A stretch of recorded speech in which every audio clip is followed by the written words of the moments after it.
79. Searching the cave for the fiend, he meets long life. The proper lord of the court sees the babies. We were telling you about that embroidered uniform guard, who yanked the spurious Tang monk out of the postal station. At once the imperial guards had them surrounded before they all headed for the gate of the court. There they said to the custodian of the yellow gate, "We have brought the Tang monk here. Please report this for us." The custodian sent in the memorial hurriedly, and the befuddled king sent for the guest at once.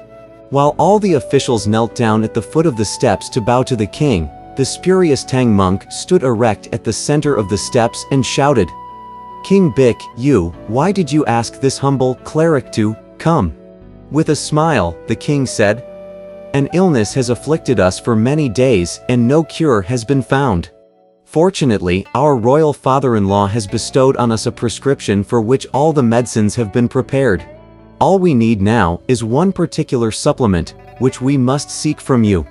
If we are cured of our illness, we promise that we shall build a shrine for the elder.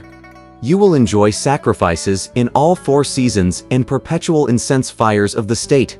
I am a person who has left the family," replied the spurious Tang monk.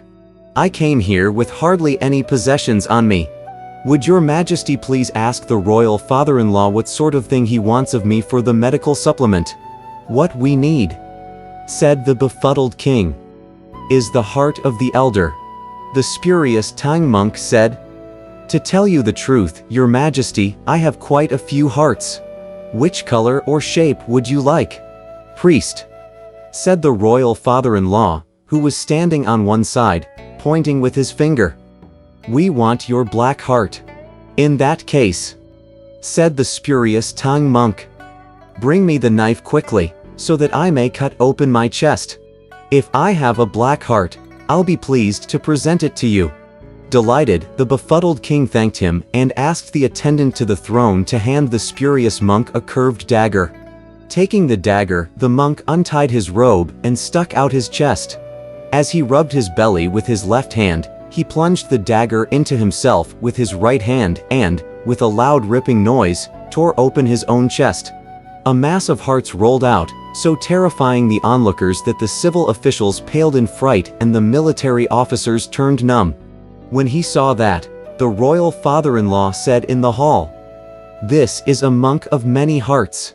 The spurious monk took those bloody hearts and manipulated them one by one for all to see: a red heart, a white heart, a yellow heart, an avaricious heart, a greedy heart, an envious heart, a petty heart, a competitive heart, an ambitious heart, a scornful heart, a murderous heart, a vicious heart, a fearful heart, a cautious heart, a perverse heart, a nameless obscure heart, and all kinds of wicked hearts.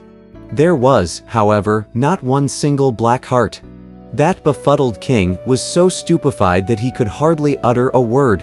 Trembling all over, he could only mutter, "Take them away! Take them away!" Unable to hold back any longer, the spurious Tang monk retrieved his magic. As he changed back into his original form, he said to the befuddled ruler, "Your Majesty, you have no perception whatever. In priests like us there are only good hearts, but your father-in-law is the one who has a black heart that can be used as the medical supplement. If you don't believe me, let me take it out for you to see." On hearing this, that royal father-in-law opened his eyes wide to take a careful look, and he saw that the monk had quite changed his appearance. He no longer looked the same. Aha! He recognized the great sage son of old, who had great fame 500 years ago. Swirling around, he mounted the clouds to rise up, only to be blocked by Pilgrim, who bounded into the air with one somersault. "Where are you running to?" he bellowed. "Have a taste of my rod." The royal father-in-law wielded his coiled dragon staff to meet his adversary, and the two of them began a marvelous battle in midair. The compliant rod, the coiled dragon staff, spread out the clouds to fill the airy void. The father-in-law, a monster spirit, claimed for his fiendish daughter beauteous looks. The ruler's indulgence brought him disease. The monster wanted to slaughter young boys. The great sage came to show his magic might. He seized the fiend and saved the populace. The iron rod, aimed fiercely at the head, was met by a praiseworthy crooked staff. They fought till a skyful of mist darkened the city. Each member of the households paled with fright, till souls of all officials left in flight. All palace girls and consorts changed their looks. They frightened Bik Yu's muddled ruler into frantic hiding and violent trembling, not knowing what to do. The rod rose like a tiger springing from the mount. The staff soared like a dragon breaking from the sea.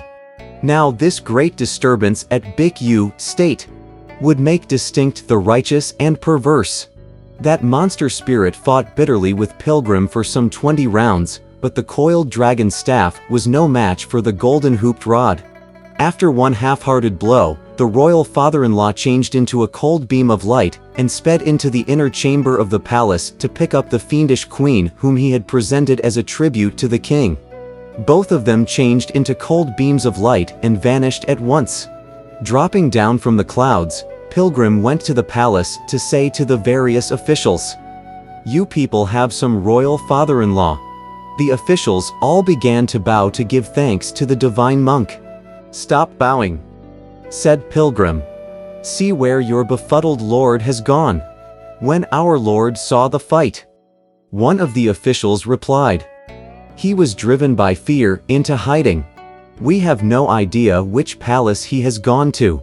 Search for him quickly," commanded Pilgrim. "Don't let Queen Beauty abduct him."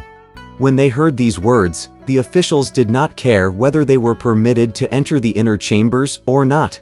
Together with Pilgrim, they headed straight for the room of Queen Beauty, but not a trace of the king could be found. Even Queen Beauty herself had disappeared.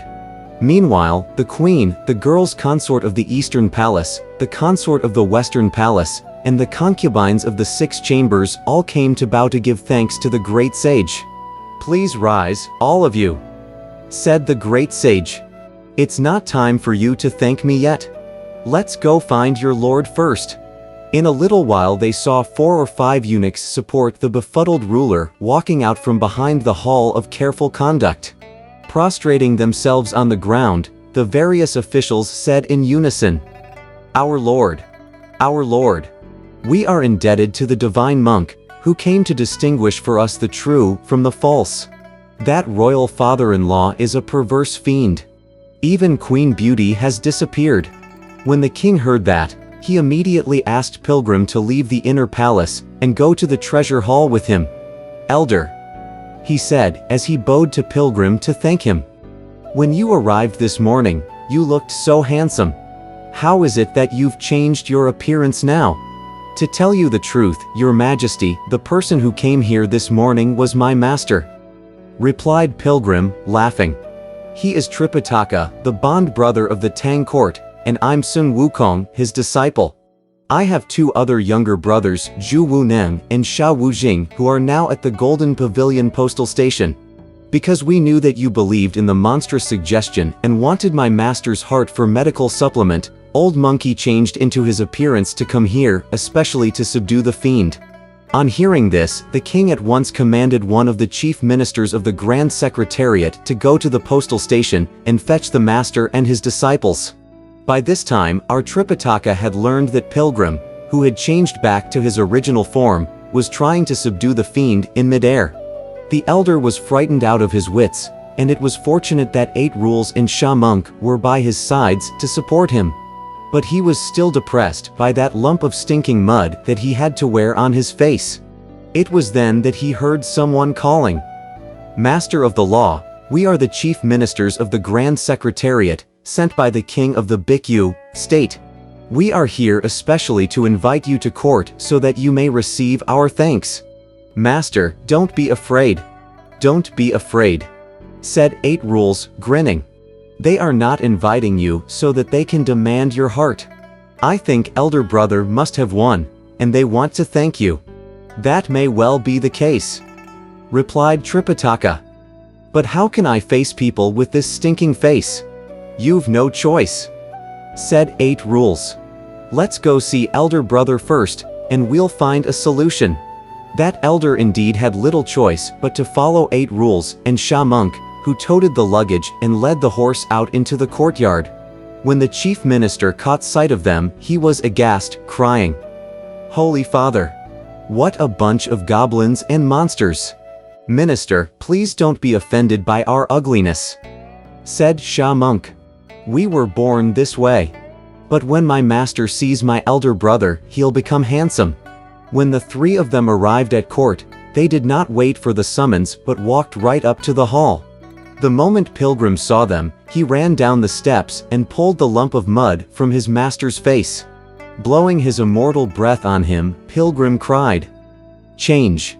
And the Tang monk at once assumed his original form, feeling more energetic and spirited than before. Meanwhile, the king himself descended the steps to meet them, addressing the Tang monk as Venerable Buddha, Master of the Law. After master and disciples had tethered the horse, they all went up to the hall to exchange greetings. "Your Majesty," said Pilgrim, "do you happen to know where that fiend came from? Let Old Monkey go there and seize him, so that any evil consequence will be eliminated."